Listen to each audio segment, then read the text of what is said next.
There's one person in the world who has a hard copy of this signed POD, and that's not who you think it is. I wanted to bring on someone who knows a lot about this and deals with this every day and helps Bobtail customers to avoid it. Donovan Reed, Red Team Manager at Bobtail.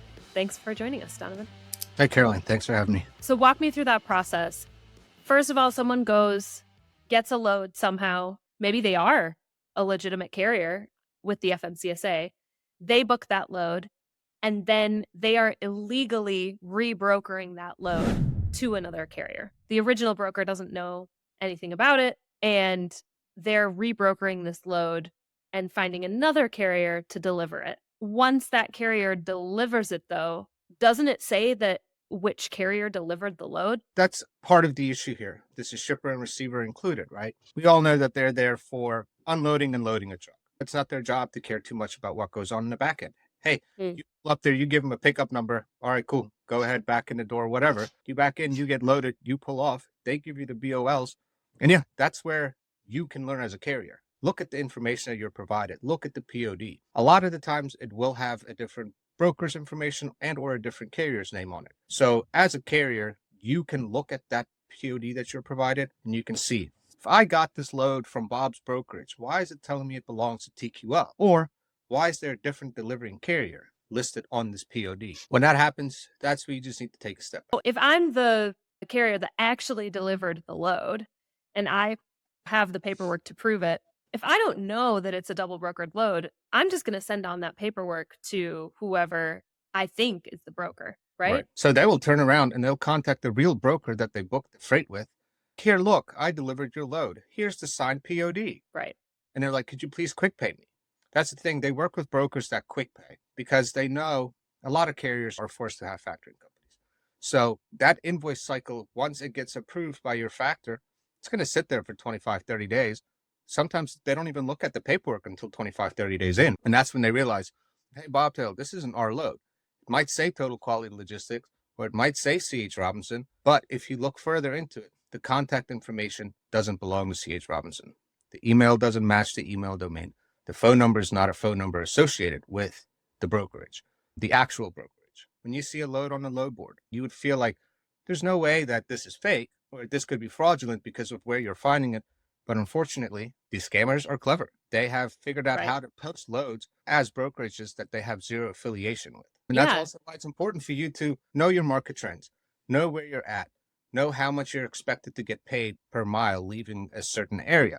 Because what these scammers do is, yes, they'll book a load with an actual broker. They're not going to spend much time haggling. They'll book the load for cheap because they know they're not. They don't actually have to haul it. They just know they're playing middleman. They just have to forward paperwork back and forth, and then they'll get the money for it. So they'll book the load for, I would say, less than what it's really worth. The broker will feel like, oh, I got to win because now I'm moving this load for $200 cheaper than I normally do. But they will tell you, they'll pay you way more money than what you've ever gotten out of that certain area. And it's important to pick up on verbal cues and to just really listen to the person that you're dealing with, right? Because again, you don't know any of the brokers you work with personally. You might, but it doesn't happen. These guys do the same thing all day long. They have these conversations. They know what to say to you to make you believe that they're a legit broker. Because most of the time, there are cues, right? It'll tell you this load belongs to Spot Freight. This load belongs to Molo, whichever the case may be. So we then reach out to the real brokers. We inform them, hey, just let you know, whichever carrier you booked on load 1, 2, 3, they didn't haul it. Our client did. And the reason I know that is because I have the POD and our client submitted it to us. We vet our clients.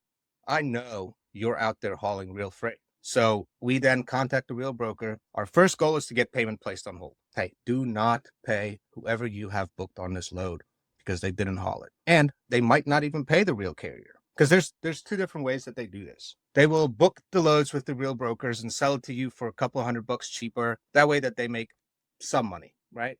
But they're still going to pay you, but they're paying you pittance. Yep. They're paying you. They're taking their cut of the load for doing nothing. And that's also bad because it drives down market rates. Then these brokers, they catch on to it and it affects not just that load that you're on, but it has an impact on the market, especially if these loads keep on getting recycled, the rate gets lower and lower. My team calls these brokers. Sometimes we have to call shippers and receivers to try and get this information because it's not always listed on these Ps. We investigate, we try and determine who the real broker is, get that payment placed on hold.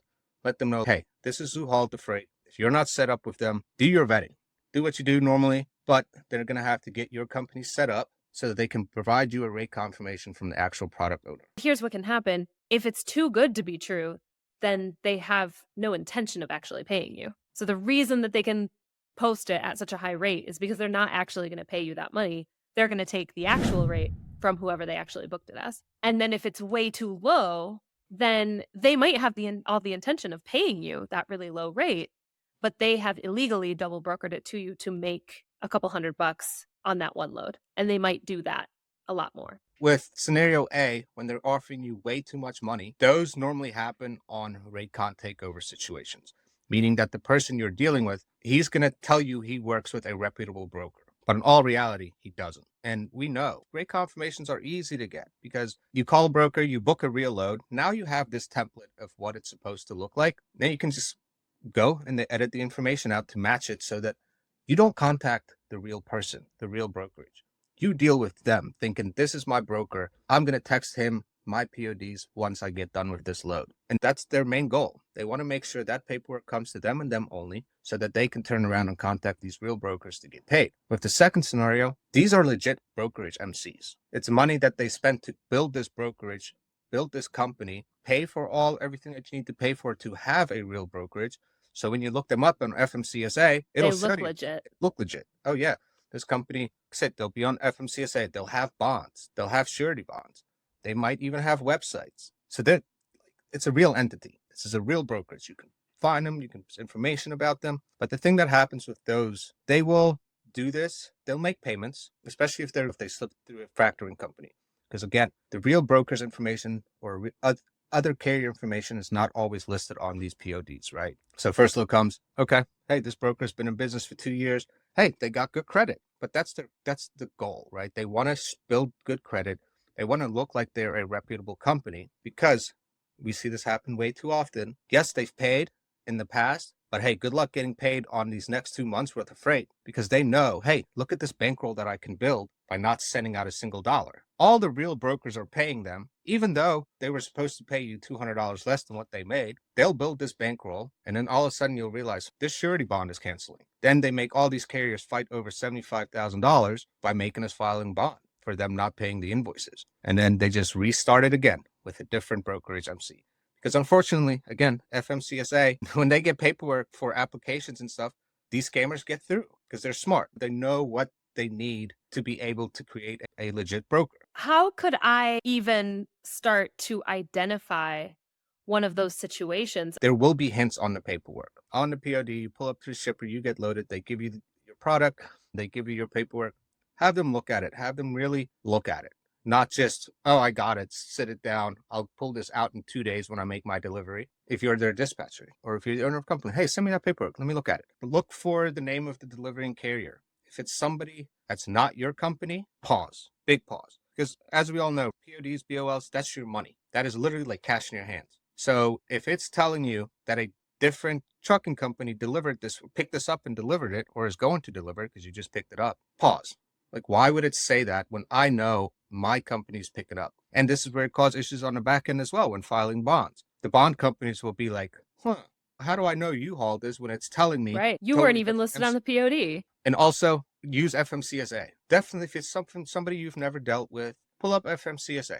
Type in that MC number, DOT number. Look at the phone number that is listed there. Call that number because if you call that number, you know you're going to be dealing with someone direct, right? And also look at authority date. You're not going to start a brand new brokerage today and have a massive list of customers, right? It just doesn't happen. If you find them on the load board, check authority date. See how long they've been in business for.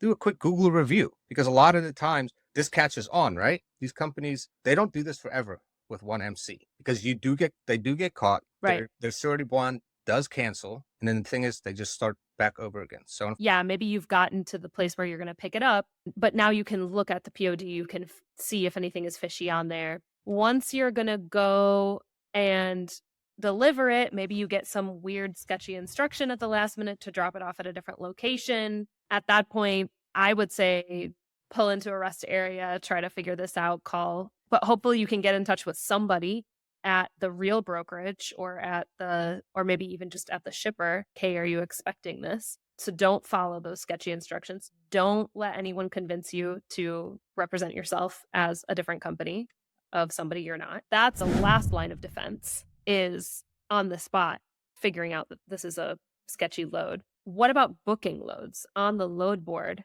What are things that I can do we're never going to completely eliminate all risk, Right. but what are some of the things that I can do to try to make sure that I'm not booking these sketchy loads to begin with? Yeah, again, it's looking at the details that's provided on these load boards, because when you post a load or when a broker posts a load, there's a phone number attached to it. There's sometimes even an email attached to it. I know it's tough out there because the good loads are very far in between. So these guys are using that as motivation, right? They're going to post this load for a buku money. They're going to just entice you to call. Let me look into it. Go ahead. If you have the time, call them, listen to what they have to say. But before you move, once they send you that rate confirmation, you at that point now, so we're talking about Raycon takeover. When you say Raycon takeover, they have a real Raycon and they're editing it and sending you something different. Yep, correct. So they're using that rate confirmation to basically to swindle you, to make you believe that, hey, you're dealing with Landstar. Let's just use Landstar. But that's why once you get that rate confirmation, look at it, right? Think back. Have I worked with Landstar before? Go ahead, compare the two. Look to see, especially if that rate confirmation came from a random email. By random email, I mean anything besides the brokers at Landstar, right? Compare that information to what you have. Easiest thing to do is also Google the broker. Call the main number that you see for that company. Call that number. Be like, hey, I'm calling about this load. Is this valid? They'll be able to tell you, that's not a load number of ours. Double check that. Oh, give me that load number again. It's not going to match. Or what they do is they will use legit load numbers from these brokers, but it'll be a load that delivered 2 years ago. So once you get that rate confirmation, look at where it came from. Look at who sent you that information. That's the most important thing, right? You're not going to get caught in a Raycon takeover situation if you can vet that that email came from a legit rep at this brokerage. Right. So go on the real broker's website, go on Safer, find the registered phone number and email for that brokerage. If it's not coming from the same domain, if the email you got with that Raycon isn't coming from the same domain that is registered with the FMCSA, big red flag. That's correct. Because, these bigger brokers who get targeted by this, they have 24-hour dispatch, right? They have people who's waiting for check calls all day, all night. So use the tools we have. We live in a great age where the internet can really help us, but they also know how to use the internet, right? They will also use the public information to manipulate any party they possibly can to get some money, to scam somebody. They could care less. Yes, you just drove from one side of the country to the other for $0, but guess what? They got $6,000. And calling them, getting mad at them, it might make you feel a little bit better, but at the end of the day, it's not going to get you your money back. So we've just talked through everything that we can do to avoid getting into one of these situations. Worst case scenario, I do everything possible that I can, or I just have a really low bandwidth day and I don't do any of the things that we've just talked about. And now I've delivered the load. What happens next? How might I find out that it was actually double brokered? If you don't have a factoring company, you're more than likely going to go and try and get quick pay yourself, right? So you will ask the scammer that you're dealing with, hey, okay, I just delivered your load. Go ahead and quick pay me. They will string you along for days and days. They'll ask you to send banking information. They'll ask you to send voided checks, but the money just won't show up. That's one thing they do. When it comes to having a factoring company, obviously, you just hauled this load. You're going to do what you do with all your other loads. Okay, I'm done. Got my POD signed. Go ahead, let's get it uploaded. If you use Bobtail, it'll come into our queue. We will then handle it like every other load. We will do what we do to vet this paperwork, right? We will do what we can to confirm the validity of this load. And if we catch that there are issues, we will inform you right away. Hey, this load that you hauled is a Raycon takeover situation. The person that you're dealing with does not work for the brokerage they claim to work with. Have you sent them paperwork? Yes, Donovan, I've already sent them paperwork. Okay, oh crap. Let me hang up this phone. I need to go ahead and use the cues on this POD to try and figure out who the real broker is. Sometimes it's easy. Because it'll be just right on there. It'll be right on there. So it's quick. Call them. Hey, you guys had a load that moved from this location to this location. Sometimes the load number is even on there, right? You give that load number to the broker and you say, I have this carrier listed. I then at that point tell them, okay, I can tell you without any doubt, 100% certainty that they did not deliver that load. Okay, the broker will tell you then, okay, they will try and gather their information. But first goal is please do not pay whoever you have listed as the carrier. Just pause. Yep. Put a pause Yep. on it. Do not pay anybody. I tell them, go ahead. You can investigate this all you want. I know you're going to come to the same conclusion that I did. Because if you call your customer, they're going to tell you who pulled up there. And it's not who you think it is. And like, there's going to be security footage of Yeah. what truck pulled up. Yep. And like I always tell them, there's one person in the world who has the hard copy of this signed POD. And again, that's not who you think it is. We don't want you to get to that point. Once you send them that paperwork, they're not waiting a single second. They're immediately turning around, calling the real broker, telling them, hey, I just forwarded you the paperwork. Please go ahead and pay me. Go check it out really quickly, and they'll make the quick pay. Now, when it's too late, you submitted today, or you submitted your load 6 hours later, or the next day. Now we see it. We reach the broker. Again, that's the first thing we ask. Have you paid them yet? Yeah, sorry, Donovan. We've paid the broker. We've paid the carrier who booked this. Then we have to turn around and call our carrier and be like, hey, I'm sorry, but the person you dealt with was a scammer. We spoke about this. We informed you that there's a possibility that you hauled a double brokered load or a Raycon takeover load. Same thing. But then at that point, we have to let you know, sorry, you're not going to get paid. A lot of carriers say, oh, I'm going to call the real broker. I'm going to call the real broker. You can call them. They don't have obligations to double pay freight. They'll pay that load one time and that's it. They're not going to be like, oh, I feel sorry that you got caught up in this situation. I'll send you payment as well. Unfortunately, that doesn't happen. There's a reason that there's a fraud crisis in the industry. It's because there are businesses that are really hurting. And it's really hard to make it in trucking. And it has been really hard to make it in trucking for the last 2.5 years. Yep. Yeah, some of my favorite carriers. Sorry, Donovan, we got to cancel, man. We're shutting down. Either they got caught up in these Raycon takeover situations or worked for a broker who never had any intentions to pay them. They have to shut down their business. Look, I'm doing something else. I can't do this anymore. And it's sad. So that's why you go by the book. Listen to what's being said to you. Pick up on the cues, right?